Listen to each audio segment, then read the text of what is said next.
Media మిత్రులకు, Congress party కార్యకర్తలకు మరియు నాయకులకు అందరికీ నా యొక్క నమస్కారం.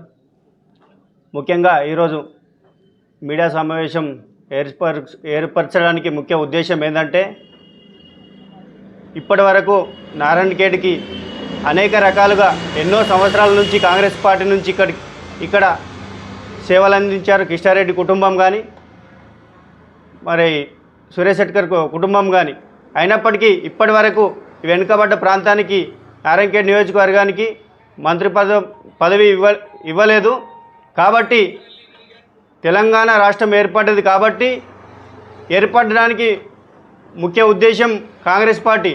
కాబట్టి ఈ సంవత్సరంలో ఖచ్చితంగా రేవంత్ రెడ్డి సర్కారు కేబినెట్ విస్తరణలో సంజీవ్ రెడ్డి గారికి ఖచ్చితంగా మంత్రి పదవి ఇచ్చి, ఇక్కడ వెనుకబడ్డ ప్రాంతం ముఖ్యంగా ఇక్కడ మౌలిక సదుపాయాలు కానీ పరిశ్రమలు కానీ లేకపోవడం, అనేక మంది ఇక్కడ ప్రజలు హైదరాబాద్ పట్టణాలకు వలస వెళ్ళడం జరుగుతుంది. కాబట్టి ఇక్కడ నారాయణఖేడ్లో సంజీవ్ రెడ్డి గారికి మంత్రి పదవి ఇచ్చి ఇక్కడ అభివృద్ధిలో కాంగ్రెస్ ప్రభుత్వం మరియు గౌరవ ముఖ్యమంత్రి రేవంత్ రెడ్డి సర్కార్ సహకారం అందిస్తారని మేము అనుకుంటున్నాం.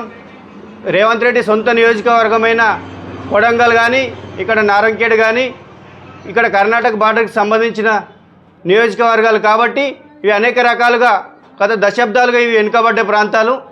కాబట్టి ముఖ్యమంత్రి గారు ఏ విధంగా అయితే అక్కడ కొడంగల్ ప్రాంతాన్ని అభివృద్ధి చేయదలుచుకున్నారో, ఇక్కడ కూడా నారాయణఖేడ్ అభివృద్ధి చెందాలంటే ఖచ్చితంగా ఇక్కడ సంజీవ్ రెడ్డి గారికి మంత్రి పదవి ఇవ్వాలి.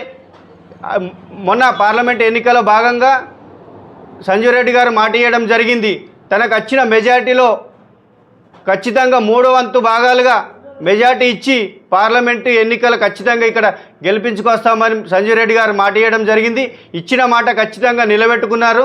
దాదాపు 20,000 పైచీలక మెజార్టీతో గెలిచి ఇక్కడ మేము పార్లమెంట్లుగా పంపించడం జరిగింది. కాబట్టి సంజీవ్ రెడ్డి గారికి మంత్రి పదవి ఇచ్చి వెనుకబడ్డ ప్రాంతాన్ని అన్ని రంగాలుగా అభివృద్ధి చేయాలి అని కాంగ్రెస్ ప్రభుత్వాన్ని కానీ రేవంత్ అన్న సర్కార్ని కానీ మేము ఇక్కడ ఉన్న ప్రాంత ప్రజల తరఫున, కాంగ్రెస్ పార్టీ కార్యకర్తల తరఫున మేము విజ్ఞప్తి చేస్తున్నాం. ఇంతటితో నా అవకాశాన్ని ముగిస్తాం.